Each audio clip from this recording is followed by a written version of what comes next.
This is the court complex in Rockhampton.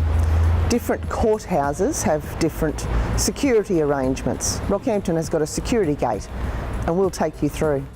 When you come in through security into the Rockhampton courthouse, any bags that you have, you should place on the desk. The security guard, once you've come through, will then check your bag for any items that you shouldn't have. If you have anything in your pockets, when you come through, place those items into the basket and then come through. You will also need to remove any steel cap boots if you have any on. When you first come into the court, if you're not sure where you're going, have a look at the directory board. It'll tell you, for example, that in Rockhampton, the Magistrates Court is down here on the ground floor, while the Superior Courts, the District Court and the Supreme Court are upstairs on level 2. This is the Magistrates Court Registry. You can come here to file documents for any court matter in the Magistrates Court, pay any fines and access the births, deaths and marriages office here in Rockhampton. If you have any documents to file, you would go to the counter and engage with one of the court clerks. There are also a number of forms available for members of the public to lodge with the court registry. If you're after the District Court or Supreme Court Registry, that's available on level 2. There's also a Justice of the Peace available on duty during certain hours of the day in business hours here at the registry. The registry is also available for the filing of domestic violence applications. Every day all of the matters that are on in court are listed on a Courts Daily listing board just like this. Look for your matter, your particular matter, if you're in one of the Superior Courts. If you're in the Magistrates Court, you're probably looking for arrests and remands, which in this case are on in Court 1 at 9 o'clock. When you come to court, you don't need to go straight into the courtroom, which is through this door. You can wait outside here. But before you do, make sure that you see if you can find the duty solicitor.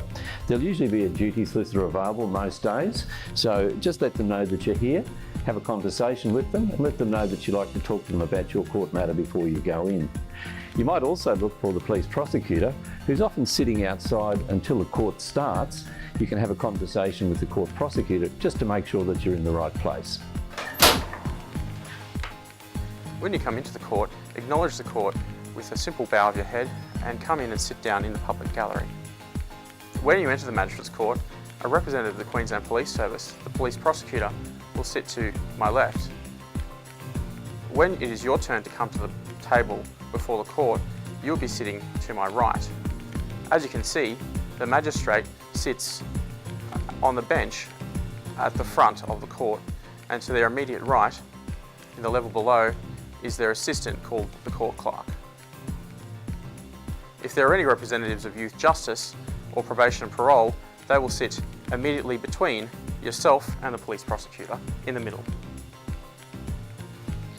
When you enter the court, you'll be waiting in the public gallery. When your name is called, ensure you come forward to the bar table. If you're represented, your solicitor will sit to your right and you will sit to the left here, or if you're representing yourself, you may take a seat. If you're represented by a solicitor or the duty lawyer, they will speak on your behalf. If you are representing yourself, please ensure you only speak when you are asked to by the magistrate. You refer to the magistrate as Your Honour. When coming to court, please ensure you wear business clothes if at all possible, or wear smart clothing that doesn't display any offensive or disrespectful slogans or images, and have closed shoes on. It is quite disrespectful to the court if you are seen to be wearing thongs. When you're in the court, take off your hat and make sure you turn off your mobile phone. Please also ensure you don't bring any food and drink into the courtroom.